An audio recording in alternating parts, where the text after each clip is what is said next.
For plebs, by plebs, dropping the Bitcoin only signal. Pleb Underground. Welcome everyone to the Pleb Underground.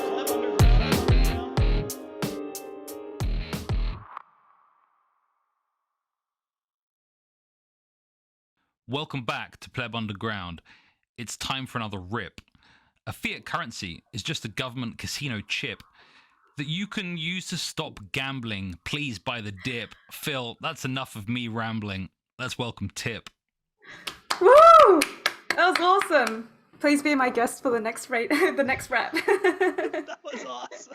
Yeah, very, very well done. And of course, as everybody guessed it, we've got Tip NZ as our guest. Tip, thank you so much for joining us on the Pleb Underground. This has been long overdue. You and I have been chatting back and forth for a little while. We are so happy to have you on our show.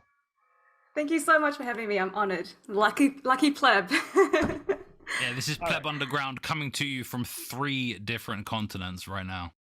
Okay, we are going to dive into the numbers. Let's do it, people. The numbers, of course, brought to you by timechainstats.com. That's timechainstats.com. The new stat today, or should I say yesterday, the number of cattle that you can buy with a whole Bitcoin. I believe it's about 200, give or take. So if you want a solid herd of cattle, you can currently purchase that for a Bitcoin. That's the Missouri price, and we'll be researching global cow prices and updating the site further. But Phil, what are the numbers that we got this week? Very, very, very good stuff about the timechainstats.com. Great work by Ant. Our boy Ant. All right, here we go. So at the time of this recording, the block height is 758,679. The Bitcoin price, 19,168. The total public Lightning capacity, 4,996.18. We're just right below that 5K. Moscow time, 52.16. And for the new listeners, Moscow time means sats per dollar.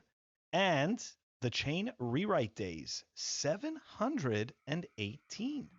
These are the very uneventful numbers of Bitcoin right now. Walton, thoughts on those numbers?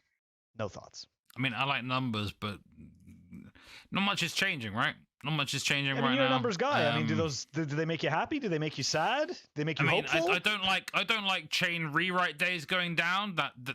But I guess that shows that the hash rate's increasing at a decent rate right now, so it's going to readjust. That's a good anyways thing as well. So stats can be looked at positively and negatively. The very same stat.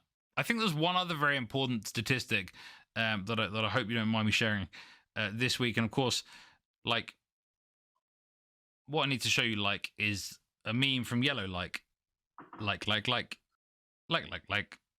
Coiners, why are they the experts in monetary theory and how to do better politics and how to solve failing democracy? Why? So you're saying that journalists aren't well trained enough? Well, so a Bitcoiner, that they be the people that we should. I don't get that. I hear what you're saying. If you want to make criticism, you need to be informed. Well informed, right? Right. And I believe I am. I've been writing about Bitcoin for probably a lot longer than a lot of people here have been into Bitcoin. I've been writing about it since 2015. A lot of people you probably got into it later than that, right? Much later. Yeah, there you go. So it's not that I don't understand it. It's just that better than you do though. Coiners, why are they? Yeah, so a nice little sick burn there from Joe Nakamoto at the end.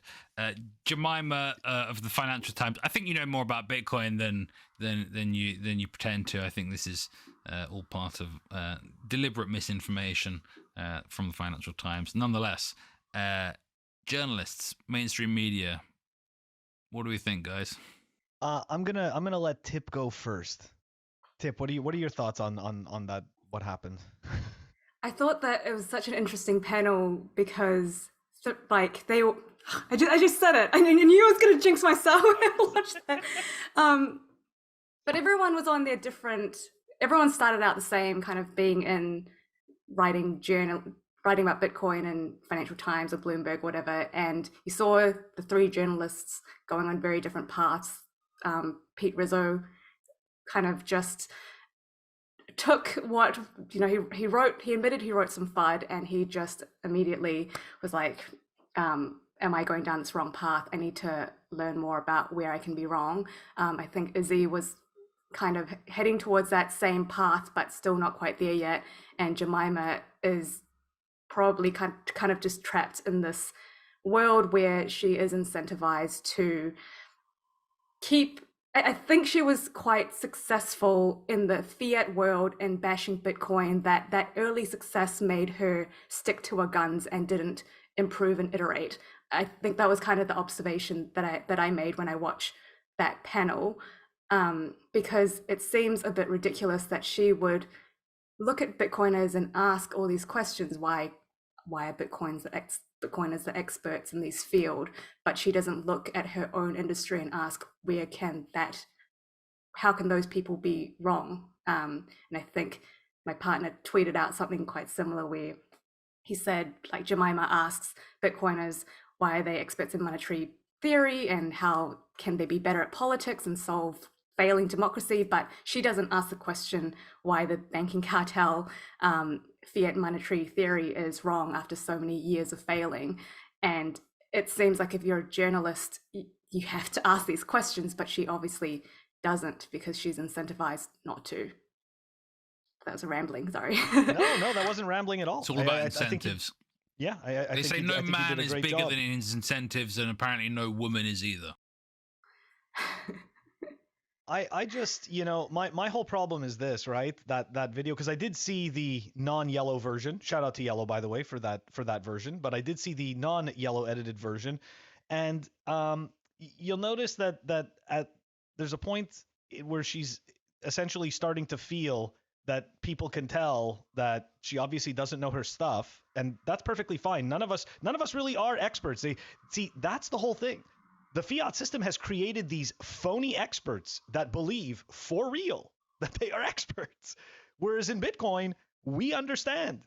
We understand that there are trade-offs. We understand that not everybody is going to know everything. And we also understand that expertise does not necessarily mean that you know everything. And it was strange, I find, that she pulled this flex about when she got into Bitcoin. Like, that did not help make your point in any way, shape, or form. This did not help you. If you're going to go and tell people, I've been in Bitcoin since 2014, and yet you can't articulate these, you can't articulate these simple points. It's a self-own rather than a flex. Yeah, exactly. Saying, I'm so slow that I've been around for this long and I still don't get it, rather than I've been around and so therefore I know what I'm talking about. And Tip makes a great point about that. When somebody did such a good job in the mainstream media beating Bitcoin down, so to speak, they're not really incentivized to do more research. And we even see this in Bitcoin with people who have this kind of like slide deck of Bitcoin talking points, and you never end up going and doing more research into it. So it happens on both sides.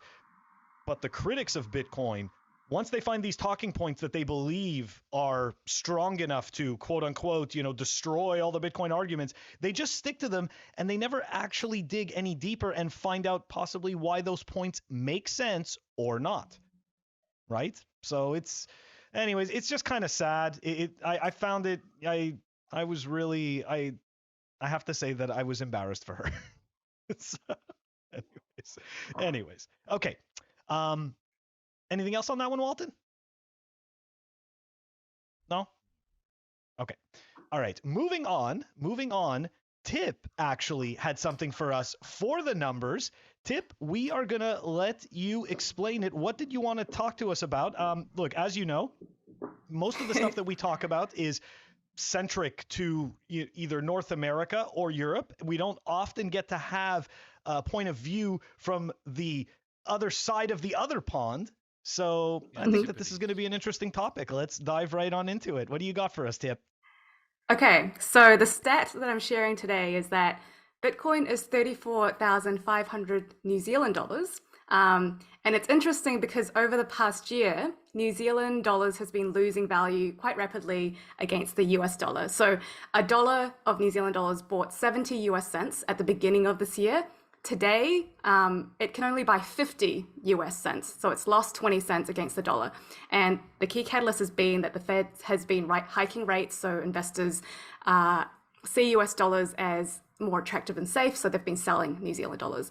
And as a response, our central bank, who we called Reserve Bank of New Zealand, has been consistently hiking rates by like 50 basis points kind of every couple of months. And this increase in rates has been tough for our economy. Like we've seen house prices crash, we've seen stock market crash, we've seen investments written down, and this everything crash has been accelerating over the past couple of months. But over that same time period, if you've been dollar cost averaging into Bitcoin, your savings would have gone up in terms of New Zealand dollars. And I know that Bitcoin price has been pretty stable in US dollars around like 19 to 20K. But given that New Zealand dollars has lost so much value so fast against the US dollar, Bitcoin has actually become a store of value against New Zealand dollars over the like worst months in New Zealand's economy. When everything was crashing, Bitcoin was heading the opposite direction. And so I just thought that it was like, you know, we hear people talking about Bitcoin as an insurance, it's a lifeline, but it's actually not for like 10 years from now or for our children or whatever. It's actually literally for today. And the crazy thing is that New Zealand is a developed economy, and the rhetoric amongst like the average person in like first world countries is like, you know, our currency is fine, we don't need Bitcoin, unlike Venezuela or some third world country. You can always sense this kind of like naive superiority in their voice, but it's kind of privilege. Yeah, and it's ironic because central bank manipulation is rampant in every country, and it is proof why Bitcoin is needed in first world countries as well. And those people are just plain wrong at this point. And to like the media panel with Jemima and Izzy, who are saying like, we need Bitcoin only when there's a crisis. Well, we're in a crisis right now, and we are a first world country, and we've seen that Bitcoin is a store of value. So here's evidence, here's facts. If you don't look at this and you're a journalist, what are you doing? You're not doing your job. And there's so many people like this who just refuse to look at facts, refuse to look at the history of what Bitcoin has accomplished, and they just keep parroting these stupid talking points, which was like a decade old. So it's just, it's frustrating, but I mean, this is evidence. So yes. Probably seen there's a graphic, and I'll put it in the show notes, where you see a few fiat currencies with the dollar behind it about to eat them, and then underneath it says what normies see, and then you see just behind that Bitcoin, you know, coming to eat the dollar, and that, you know, obviously we see that part as well, but and so many people in the fiat world may actually be using dollars preferentially over other kind of first world fiat currencies, so to speak. But actually, yeah, if they were using Bitcoin, they'd also be beating what their current home currency is doing. Yeah. But has the New Zealand central bank, I'm assuming there's a New Zealand central bank because they all just have a bunch of central banks. Yeah, there is. So have they slowed down their money printing? Or is it approximately the same? Because, you know what I mean, in the States here, we're raising rates, but I mean that makes no difference. You can't really slow down the money printing. So. I mean, the biggest money printing was during COVID, and so we had pretty severe inflation after that. Like, you know, they say that's like single digits, but some like key items have been double digits, like fuel prices and like normal groceries and stuff. It's just, that's been pretty horrific. Like a grocery shop that you usually would cost $100 is now $200 kind of. I think there's a lot of things that people kind of don't realize is happening until it happens. And yeah, the solution that they're doing right now is raising rates. And it's, I think, around 3.5%. They've been raising 50 basis points every couple of months. And that's been pretty hard because New Zealand as well, New Zealanders use houses as a store of value. And so everyone tries to get on the housing market. And during COVID, the rates were pretty low. I remember getting a mortgage for like 2%, and now our mortgage rates has gone up to 6%. And so that felt like the scam, where they trap you, they get you in a low rate, and then they are able to hike the rates and just say you have to give us more money. Like there's no other option. So that is the squeeze, where we try to have a store of value in terms of land and property, but they can squeeze you out of that land and property if you're not consistently, making fiat and paying them more and more fiat. So it's crazy. And a lot of people in New Zealand are feeling pain, and it's horrible to watch. I am so sorry. And, the whole time you're explaining this, all it makes me think of is, we're essentially going through this play, okay, where fiat dollars are collapsing, and people just don't see it, because what's happening is that all the value is just going into the US dollar, right? Like the US dollars are becoming more and more expensive. You just explained it for New Zealanders. So this is like, to me, it all seems like this whole, the US dollar is absorbing all of the value, but then to Walton's point and the graphic he's talking about, you've got Bitcoin in the background ready to swallow up the US dollar, because what nobody realizes is that at the end of the day, the US dollar is no better quality in any way, shape, or form than any of these other currencies, because they're all fiat. Or it's marginal, right? Like it's it's marginal. There's no fundamental difference. No. You just keep printing more. It's brainwashing. It's just brainwashing. I know that people don't want to see it that way, but look, at the end of the day, it's fake. A ship that's sinking slightly more slowly. Yeah, exactly. Anyways, look, that was a great topic. I really was not aware in any way, shape, or form of what was going on with the New Zealand dollar, and that's because here in the States, everything is ethnocentric, and I think we're somewhere in between. You actually have to reach out to get world news, So I appreciate you bringing that point of view to us. And on that note, we are going to move on over to the Shitcoin Corner.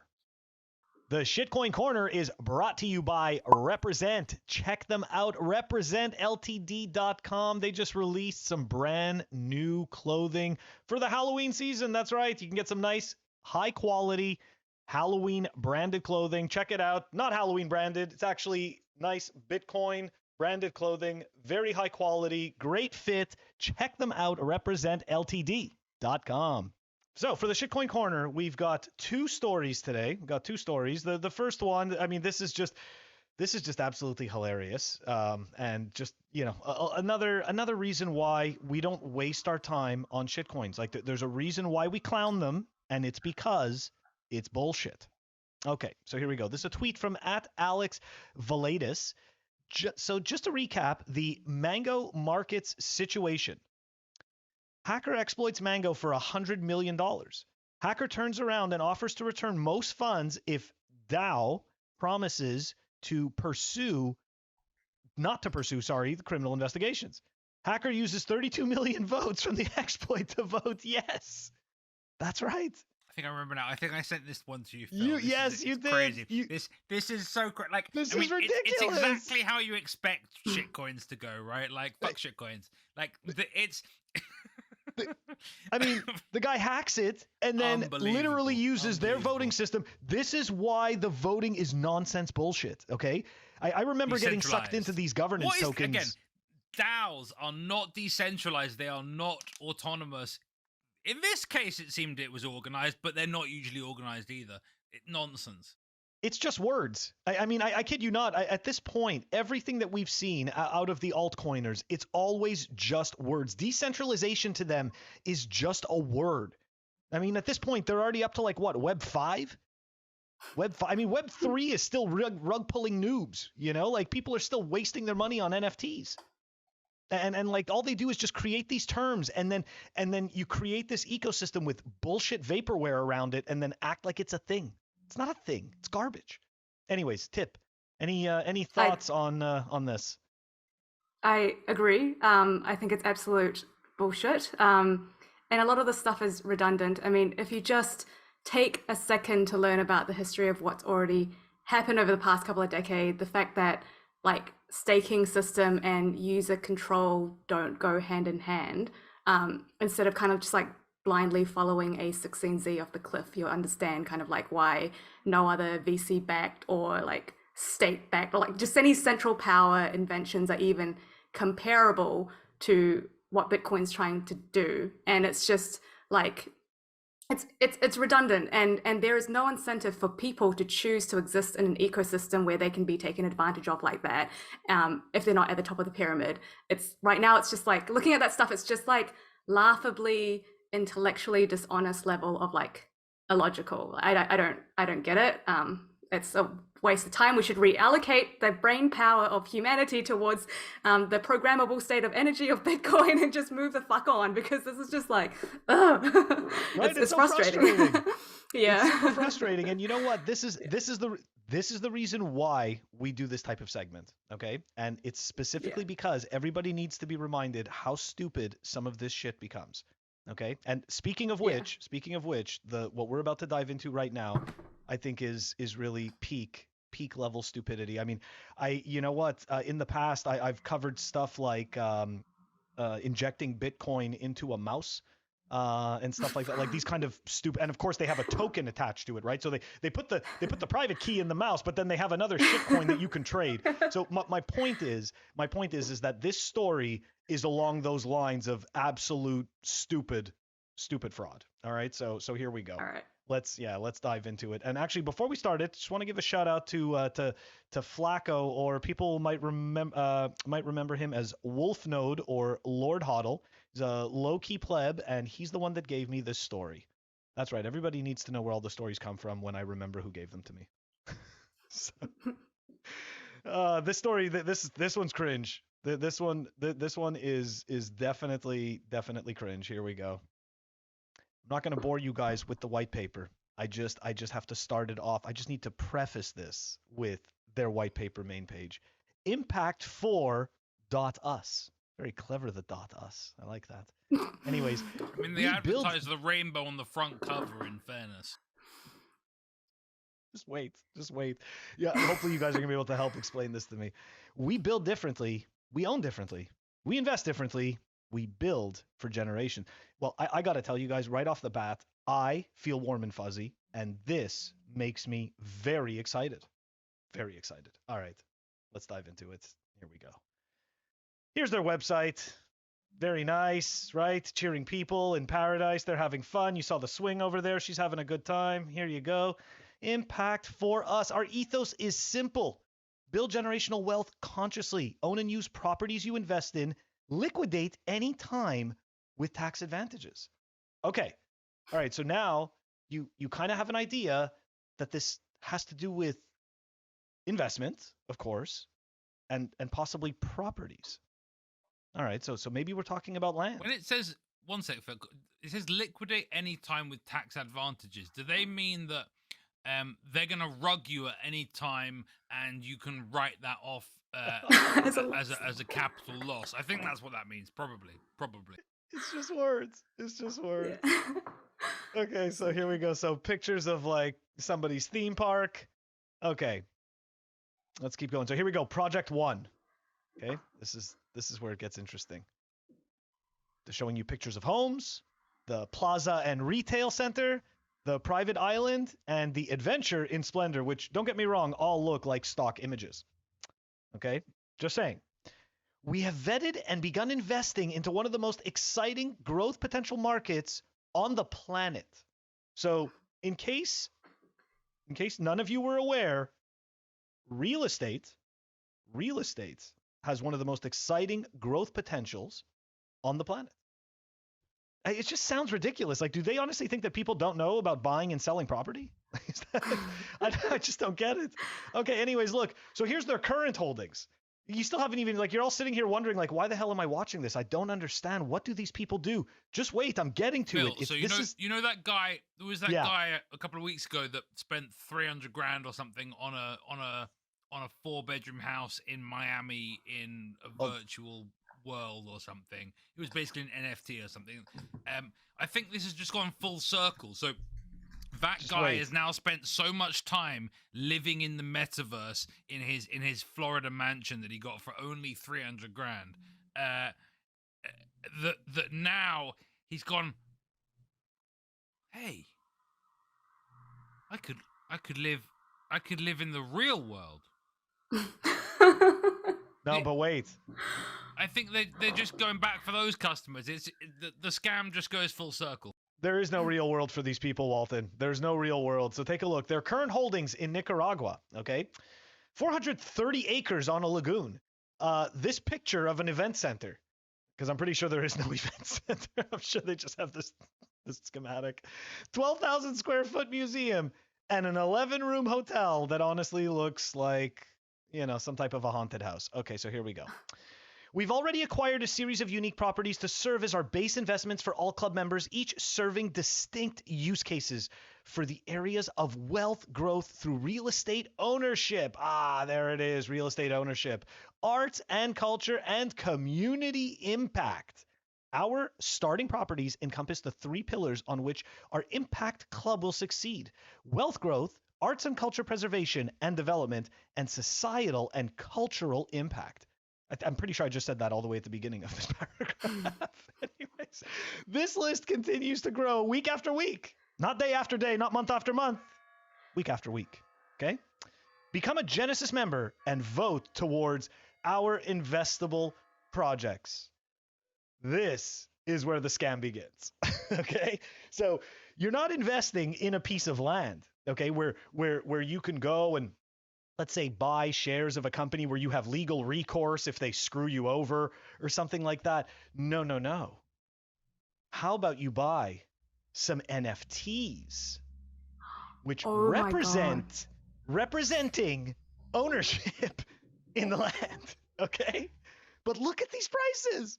Look, you could become an Eco Lagoon founder member. So not a founding member, mind you, Philip, but a founder member. It does say one of one. It does say one of one. That sounds pretty scarce, bro.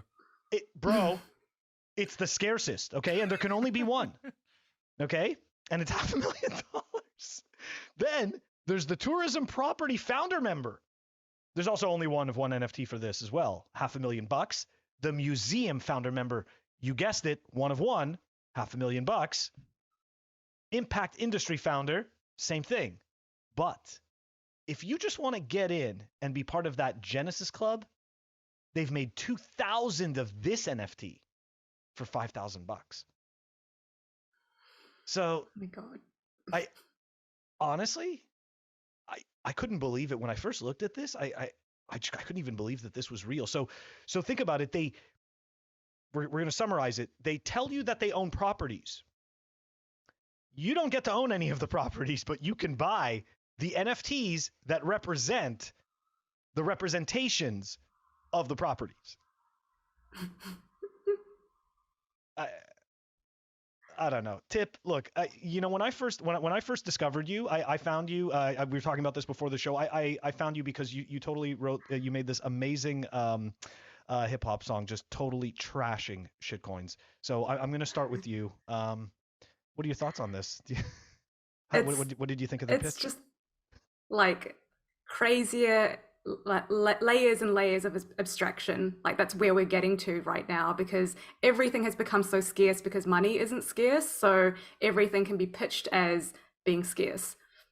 But just like a quick, like kind of like that website just looked like an AI generated pitch deck with all the buzzwords. That's what it looked like to me. And they're just like, let's just put up some numbers and see if we can just rug someone. It just had like zero effort. But yeah, it's just layers and layers of abstraction. We're seeing this everywhere, even with legit like funds and companies and stuff. Like whoever poor soul falls for that, whatever poor associate in a VC firm looks at that and be like, hey, that's our next big unicorn. Like I just feel so bad right now for them. It's just, they're looking for ways to allocate their melting dollar without understanding that Bitcoin exists. That's why all this other scams exist, because people are looking.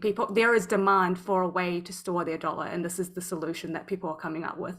And so, yeah, people are getting scammed. In a world of abundant money, anything seems scarce. But if you have scarce money, we can have a world of abundance. Absolutely. That's it. And when we say anything, we just showed you anything. That's what it is. It's desperate nihilism, right? Like the shitcoining often. You know, Bitcoin is rational optimism. You know, you have a choice. You can either be a degenerate, or you can actually try and build sustainably for the future. But it's actually a positive sign for Bitcoin because this is the level of craziness that we need to reach, this peak crazy clown world, all that stuff, in order to cross the chasm for Bitcoin. So it's like, it's optimistic. Every news is optimistic. You see these stories and you go, and your first thought is this real or is it not? And often you can't even tell the difference anymore. The memes are just kind of the same as real life stories. It's yeah. What do they call it? They talk about the somehow the universe split or something. Phil, do you know what I'm talking about here? No. No. We're in like a parallel universe now, and that's why there's like all this weird stuff happening. Like I don't know. You mean like the flip side? I know the one. No, it's like that. Like an alternate timeline? Like we're in the alternate timeline now, and that's why it's all breaking or something. I don't know. It's it's like why things are. Fault. Oh, sorry. Go ahead, Tip. It's that I know what you're talking about. I can't remember what that effect is called, but it's like some people remember certain things in the past being different than other people. Mandela effect. That's it, yeah. It's probably like because human psychology, like we're like mentally breaking down because of bad money. That's probably what it is. But memory is inherently flawed. Like you can store fake memories and believe that they're true. Memory is not. Well, sorry, especially when it comes to episodic memory, which is of events rather than semantic memory, facts and figures. Those don't really change, and often you can recalculate them, but nonetheless, don't trust your memory. Verify. Before we end the segment, I just want to point out. You always come back to me, Phil, and you say, "Is there anything else?" But do you want to ask Tip that first? Huh? Do you want to ask Tip, "Is there anything else first, or do I get to go? Oh, no, absolutely. If absolutely. the last go. question is, if there is anything else for this section, then I say, fuck shitcoins. Well, we didn't get to that point. Oh, well, make my comment first. All right, well, then cut this bit out then, Phil. I was trying to ask the question subtly and it didn't work. All right. Sorry, you know what? Like, this stuff is something that I would want to watch as feedback from a viewer. Like, I love the raw humor of this all. So maybe you shouldn't cut it out. I don't know. Maybe I won't. No, maybe I won't cut this out, and that's okay. No, the only thing I want to say before I went to you, Walt, was okay. Look, Gigi once came on a podcast and explained essentially that the shitcoin scams are getting dumber and dumber. Because essentially, like, they just want to get to the lowest common denominator faster and faster, right? Like, you remember in 2017, you had the white papers, they had websites, they had communities, like they were going to convince you I don't, that this was. Because I'm a 2018er, but go on. Well, anyways, 2017, 2018, the ICO boom, everybody's white paper was going to be like the next best thing, okay? Like, the white papers were amazing, the websites were well done, there was all kinds of stuff going on, and of course it was just a shitcoin, right? Because they essentially needed to create this idea that this could be competition, quote unquote, to Bitcoin. But of course, as people learn that these are all affinity scams and that none of these token projects actually need to have tokens to provide whatever service or product they claim to be providing, people have had to lower their expectations, but more particularly lower the barrier to scam entry. So now we've come to the point where the land doesn't exist, okay, and we're selling you one of one NFTs. like no joke here. You buy this picture for $500,000 and you're pretty much the only founding member of this thing. I mean, this is dumb as shit. Anyone should be able to see this as a scam, and yet, like Tip mentioned, I mean, there is unfortunately more than likely somebody who is going to get taken by this. Yeah, and it's actually. Go ahead, Tip. It's crazy because before this, I worked at a venture capital firm, and we would see pitch deck, like thousands and thousands of pitch decks. And I started in 2018. We did come across those ICO kind of like boom, but it just feels like over time, as well as money became more abundant, opportunities became more abundant. Like, we were literally just like handing out money as well as VC firms. There were more, like, all these new VC firms popping up. The level of effort that goes into pitching and pitch decks like there are good ones, but then you just see more shit ones. It just became crazy over the 3 years. You see worse and worse pitch decks. You see worse kind of just like how are these people quitting their day jobs and doing this? Like what is this? Like it just became so crazy that it was like I didn't know what was going on, and at the time it was kind of like, is this normal? Is it just bull market? But I think it's fundamentally changed. Like Gigi said, it's not just like, in the fiat world though. Like I know that for a particular Bitcoin mobile wallet app, one investor's due diligence on privacy went as far as Odell likes it. Wasn't that Hexa wallet? I don't know why, but for some reason that's what I'm thinking of. No comment. Okay. Yeah, I don't remember accurately. Walton, any final thoughts before we wrap up the segment? Yeah, fuck shitcoins. That's right. That's right. Fuck shitcoins. Okay. All right. So, without further ado, we are moving on to the Hopium. The Hopium section brought to you by Crypto Cloaks. Now, if you go to cryptocloaks.com and use the code PlebUnderground, you can get 5% off all of the goodies. My beautiful assistant, Philip, will be showing off some of these items. Here you see the honey badger.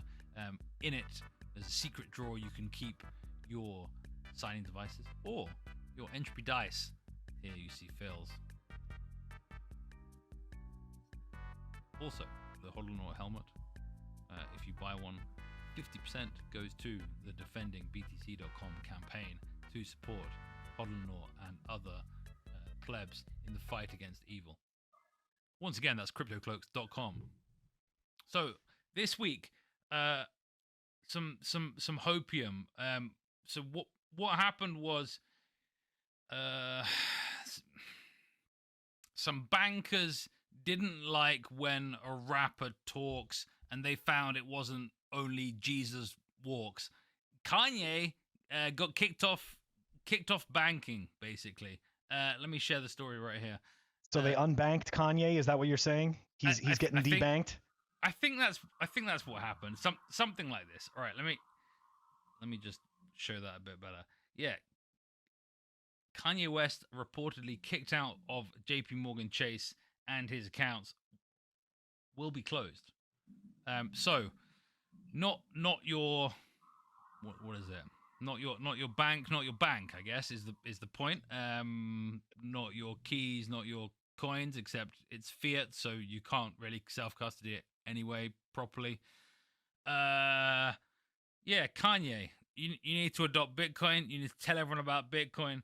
And I think it might have been Optimist who said, like, if Kanye could probably be the single biggest driver for Bitcoin adoption, which is probably slightly crazy, but I also think may be slightly true. It is bizarre the extent to which pop culture figures have on influencing the masses, but can't lie, I like a bit of Kanye.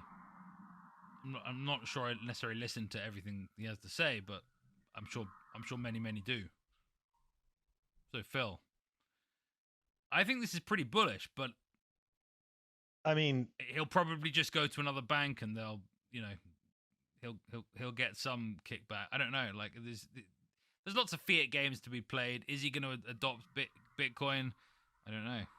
Somebody's going to want his business, right? So I think we should back up. So look, this is the beauty of Bitcoin. Bitcoin is the money of enemies. And what does that mean? That means that we all do not have to agree, and we can all get to use Bitcoin. And what we're seeing increasingly is that our fiat money is not like that at all. Apparently, if you're not saying the right things or hanging out with the right people, well, guess what? Your bank account disappears. Maybe you don't have access to the services you thought you did, and that stuff goes away. I mean, this should be a huge wake-up call. This should be a major warning. I may not agree I may not agree or disagree with what Kanye said, but I'll tell you this. I don't think the bank should have any freaking right to take away his access to his money, because at the end of the day, that is where he chose to store his value. I don't think they're cutting him off quite, Phil. It's more like no, they're forcing him out. They've served an eviction notice. Yeah. They've told him he's got like 30 days to get all his money out. But I don't know if hopefully he doesn't have that five grand a day cap like the normal people. Because I imagine Kanye might have more than a couple of Yeezys in his bank account. Yeah, it's, the banking system for any of the normies out there, and when I say normies, I just mean people who don't normally have, like $500,000 or more in their bank accounts. When you're moving a couple of $100 here and there, you don't really notice it, but when you start to move these bigger amounts, the banks notice and they don't like it, even though that's their whole freaking job. Like, I mean, literally, they are the custodians of money. I mean, I remember being in high school, the janitor had no choice to pick up the garbage. He didn't get to choose what garbage stayed, what garbage left. So to me, with the bank, it's the same thing. They don't get to choose what money stays, what money leaves. It's up to you. You are the owner of that money. You get to move it. And of course, that's not true. The incentives aren't aligned because that's right? not how they make their money. They don't. We're not the customers of the bank. They don't apparently. make their exactly, yeah, because they don't make their money on deposits. They make it on loans and they make it on bonds on the other end. They're not making it on customer deposits. That's not where their income from. So therefore, the incentives are not aligned for their service to be good to depositors. Tip, do you see a lot of stories like this coming out of New Zealand, or any stories like this? I guess like debanking. Yeah, like my partner tried to create a Bitcoin DCA platform like a couple of years ago, was debanked so many times, like just kept blocking his bank account. He just could not do anything. The banking cartel is like, I mean, like you said, it's just not in their incentive to make it easy for competition. But this is kind of like, this is hopium and awesome news for Bitcoin, because it is literally a wake-up call for everyone in the world. Like, even if you're Kanye West, you can't escape this. You can't escape this sort of, like, debanking is a form of censorship. And the bigger picture is like, yes, question. Money is speech. Money is speech. Yeah, 100%. Absolutely. It's like you have to question whether you have freedom of speech anymore. And it's not freedom if it's reduced to the spectrum where someone can draw the line between, okay, this is okay to say, this is not okay to say. And the bigger question is, who gets to draw that line? Like, why is one form of discrimination, selective censorship, okay, and another form of discrimination through speech not okay? Like, who gets to make these rules? Who gets to break them? And it's like, I was just thinking, like once you start asking the bigger questions, like, is it because censorship isn't actually a fair blanket punishment? Because if it is, then a lot of people have been discriminated against, like racist tweets and stuff. All those people should be debanked, right? If this is what the frame of the justification for debanking someone is because they said something racist, there's like millions of people that should be debanked right now, but they're not. And the reason that this person got debanked is because they said something very specific to a certain group of people who have the power to make it happen for him to get debanked. And so it's political. Money is not neutral. It's not even about the money anymore. It's about who controls the money. And that's a bigger question every single normie, even if you don't like Bitcoin, should be asking yourself, like, what can happen to you? And why are you willing to let your freedom go like that? Like, wake up. Like, wake the fuck up. That's what this article does. I totally agree. And I mean, look, at the end of the day, it goes back to your point. They shouldn't. It's such a touchy topic, the debanking. Okay, like the debanking is such a touchy topic because it opens up the door to so much abusive behavior. It really does. And it's just like, why would you, of all the freaking cards you can pull, why would you pull that one? That is just the dumbest shit. Anyways. But I like it. It's great. Yeah, no, it's great for us. It's a great advertisement for why self-custody of your store of wealth, your store of value is important. And it's only, it's Bitcoin or gold that you have that with, and gold is much more difficult to, firstly to store, but also it doesn't really, it's been gone down, I think, in 10 years, right? Anyway, do you see what I mean? Like there aren't many bearer assets, and Bitcoin's the only one worth having. It really is, and it's the only one the governments can't touch. Exactly. With this sort of censorship, you need to have bearer store of value. I'm glad you brought this article up. I saw that happen this week, but the thing is that this week there was so much stuff, as always, right? There's always so much, so we got to sit there and we got to pick and choose, which ones we're going to talk about. That was awesome. So, is there anything else on the Hopium, my friend? No, you just gotta every week get harder, better, faster, stronger. That's right. Very well said. Very well said. That's right. Keep moving forward. All right. Well, that wraps up the Hopium segment. We are going to dive right on into the interview portion with our special guest, Tip NZ. Now, as I said earlier in the show, I had stumbled into Tip's work one day on Twitter when I found myself just, rolling on the floor laughing at this amazing, amazing little rap video debunking and totally destroying shitcoins. So, Tip, when did you start? I'm gonna ask you like multiple questions, okay? All in one shot. So, when did you start doing these videos? Why did you start doing these videos? And do you have any more videos that are coming? Yes. When was 2020? Why was that's kind of a very big question. Yep. And also, any more videos coming? Yes, I do. So kind of just zooming out a little bit of like how I even got into Bitcoin in the first place. I love trying new things, and that has led me to Bitcoin and kind of helped me build conviction in Bitcoin. But prior to this, like people always are surprised because my background is like so antithesis of Bitcoin. Like it's traditional finance with a political upbringing, and it is very much like I look back and I feel very blessed to have gone through that system, because I feel like you need to live and breathe that system to understand where the weaknesses was.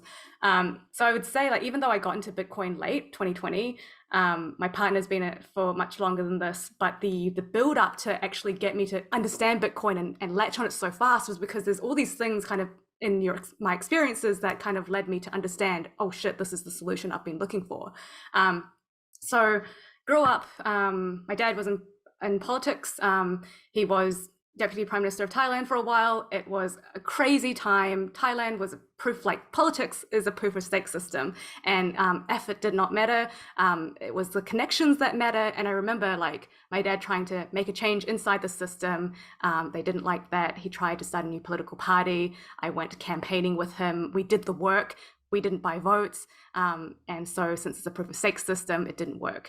And so that was kind of my first lesson of like, fuck, life is unfair. What is this? Politics doesn't make sense. How are we going to change anything? This is stupid.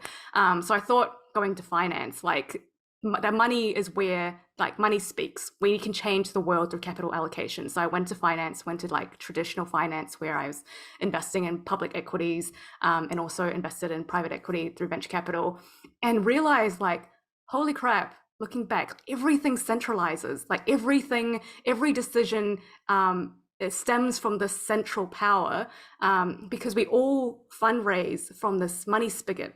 And this money spigot are also the people who make the rules for how to allocate capital through regulation.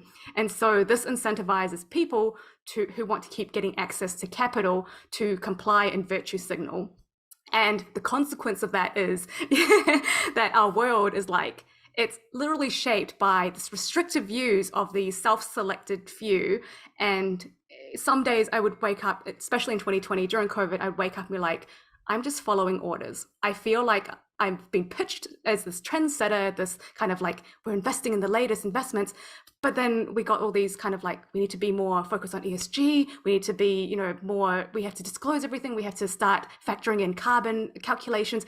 It was like what is going on? I don't know what's happening. This is really hard. Like you're making my job really hard. But then kind of zooming out, being in finance, you realize it's a money go round game. It's a very large casino, and there are rule makers and rule breakers, and you're just like part of this cog. And it was just it was that moment where I was just like, I can't do this anymore. I woke up crying. I was just like, I don't want to be a part of this. I can't do this. It was the same feeling of going to campaigning with my dad, like, and we didn't get what we put in the work, but we just didn't get anything out of it. I just felt like my soul was being sucked out of all of this. And my partner's been Bitcoin for a while, and he showed me like an Alex Gladstein video about talking about Bitcoin for human rights. And I remember watching it again. I was crying. Like, it's such a powerful emotion where I'm just like, holy crap, like Bitcoin is the solution. Like, Bitcoin removes the abstract power of politics, and it resists the force of centralization of the proof of stake system, and the weaknesses in the systems that I've been experiencing my whole life. The corruptibility of it all is solved by Bitcoin. And that is such a powerful message where I'm like, if I do one thing in my life, spreading this message to the world is the most important thing I can be doing with my life right now. It is not working for a venture capital firm for the rich to get richer. It is not working for politics where I'm just a puppet. I need to use my voice and actually like sit the fuck down and learn and stop being so narrow-minded. Stop thinking that I'm climbing this arbitrary, like random corporate ladder. Just break out of that world and just look at it from a completely different angle. And so I started reading and writing down notes. And at the time, like, TikTok was just kind of, taking off. So I started off creating videos on TikTok, and like the attention span of a person today is so short that I'm like, if I'm going to get this message across, I have to be very effective. And so I started writing raps, music, videos, whatever it is, like little videos, and just trying to get the message out there as succinctly as possible. So kind of that's how I started. That's awesome. I totally did not expect that story. See, this is what's amazing, right? This is what's amazing about talking to fellow plebs, like that background story. I mean, it's so interesting what brings Bitcoiners here, and it's so funny to hear. I shouldn't say funny. Funny's a bad, like a bad way to say it, but I find everything entertaining. But it's just so incredibly powerful that you were involved in politics at that level, and you get to, I think that people really underestimate how powerful it is to see the rot firsthand. And I got to see it firsthand myself, and honestly, like look, once you see it, you can't unsee it. But the thing is that prior to Bitcoin, we had nothing. I mean, people would sit there and talk about gold, but don't get me wrong. Like, it's like I'm a Gen Xer. I was already orange pilled before the orange pill ever even existed. I knew that our money was crap, and I was trying to figure out how I'm going to get out from this. We had nothing. Like, gold did not appeal to me. Silver did not appeal to me. Right, and so we're all doing this mutual funds bullshit, like index funds. It's they're all fucking bloated. It's nonsense. Is literally the only magic trick in the book. Literally the only trick that you have is to play the game along with everyone else, because you had nothing else. Bitcoin literally allowed us to opt out. So, Tip, that was absolutely amazing. Walton, do you have any comments or Tip before we ask her the next question? I have to say I'm very impressed that like she's been able to let me get this right, be doing a handstand on the ceiling for the entire of this episode, so that she's perfectly orientated for those of us in the Northern Hemisphere. So thank you very much, Tip. Just leave it to Walton. We appreciate your ability to do gymnastics. Okay, so Tip, tell me this. Creepy. Sorry? Okay. So, Tip, tell me this. What is on the horizon for the future? Yeah. Well, I'm like, there's just so many things. Like, Bitcoin is constantly changing, and I feel like there's so many like opportunities and avenues everywhere. So right now I'm just like, I'm taking my time. I'm having fun. I'm just trying to play around with different ways to be creative in the Bitcoin world that is not just content. But I know that I love content creation as well, so I'm making time for that. And the next thing that I'm currently working on, is a 6-minute short film about Bitcoin called The Great Resistance. It was supposed to be published this week, but I keep iterating on it, so it will come out soon. But it has, I'm excited about this one too. That sounds amazing. Yeah. Don't be paralyzed by the analysis, right? The paralysis of analysis. So it's like it'll never be perfect. Even once it's perfect, you're gonna find some reason why it's not perfect. So just get it out there and let us retweet it, and let us watch it and everything. No, I'm just kidding. I don't want to pressure you. No, Yes, I absolutely. Bitcoin, It's a balance. Even Bitcoin wasn't perfect when it came out, right? Like, we needed. How could SegWit. you say that, Walton? I believe we needed SegWit, like amongst other things for, to help scale. But like, we'll see. I hear Next, you're gonna say there's trade-offs. The trigger in my head goes if I say one like. Now this is good. I think I'm gonna cut it out myself. Yeah, no, I definitely agree. Like it's a bit of a trade-off where each of my content, like I know I'm just having fun with it, but the more I make it, the more I make and iterate on content, the bigger my ambition becomes. I'm like, I want this to last for decades. I want people to come back and view this and be like, it makes sense. Like it's comprehensive. And so each of my content, I'm trying to like cram as much as possible so that I'm not like missing out anything. But yeah, it is a trade-off, and I will be publishing it soon. But yeah. I have one last question for you before I go to Walton to see if he has anything to ask you. What is your biggest block when you're creating content? Like, is it something reoccurring, or is it something different, or maybe you're one of those people who just doesn't have a block? You know what I mean? And like the imagination just flows all the time, and it's always just great ideas, Definitely have blocks, and they're definitely all different times as well. It can be from like, what message is the most important thing to be focusing on right now? I don't want to be repetitive. I want to do new things. I don't want to fall into that trap of like, I don't want to fall into the Jemima trap where I'm successful at something in the past and I keep doing it. And it's just like, that is my worst nightmare. That's why I like trying new things. I want to keep moving forward, and doing things that I've never thought about before. And so, that period of time where I was constantly creating 2-minute clips and stuff, that was great, but I don't want to be known as that 2-minute clip video girl. There's so much more in Bitcoin, and I'm just exploring all of that right now. So what you're saying is that your fans can expect more than just the tip. So good. Absolutely. I'm gonna steal that one. Yeah. Walton, yes. Do you have any questions or comments to Tip? I think. I mean, I understand the difference, but I think maybe some of our listeners don't understand the difference between Australia and New Zealand, or rather between Australians and Kiwis. Perhaps you could highlight one similarity and one major difference between your two nations and the people that inhabit them. Yes. Similarities is we're like fans of rugby, I guess, and we wear jandals, and we both think pavlova is our invention, and we're both kind of ignored at the bottom of the world compared to like Europe and America. I guess that's kind of like the similarities.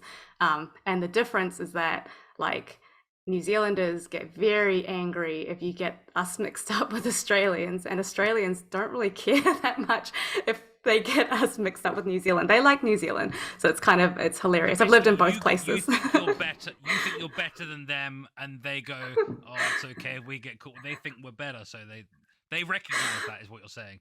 You're better, and they recognize it. Right? Yeah, that T-Bone Aussie, she's calling you out. I have a question. I thought I had the last question, but now I have another question. What's a jando? Oh, jandals. Sorry. Jandals are like flip-flops, and you see them, people wear that all the time. Wait, so I thought in Australia they call them thongs, right? Yes. So New Zealanders call them jandals, Australians call them thongs. In Australia is like the flip-flops that go between your toes. So it's all just sandals.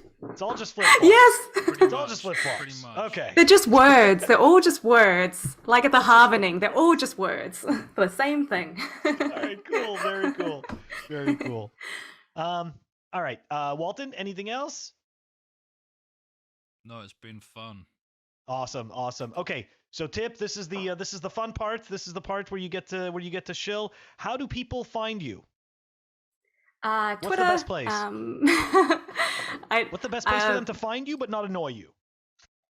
I guess just Twitter. At @tip_NZ. That's where you can find me. No one annoys me. Reach out if you want to. And yeah, I love talking to people, and I love meeting people who've seen videos and can give me feedback and stuff. So please say hi. Awesome. And we're also going to include your link tree, which gives all the links to all of your to all of your content right now. Thank you again so much for joining us on the show. And guys, this wraps up another episode of the Pleb Underground. Don't forget to like and subscribe. Don't forget to check us out on our audio-only platforms, Apple Podcasts, Spotify, and Anchor. And of course, if you want to stream us sats, check us out on fountain.fm. You can stream us sats through Breeze. Politics is a proof-of-stake system.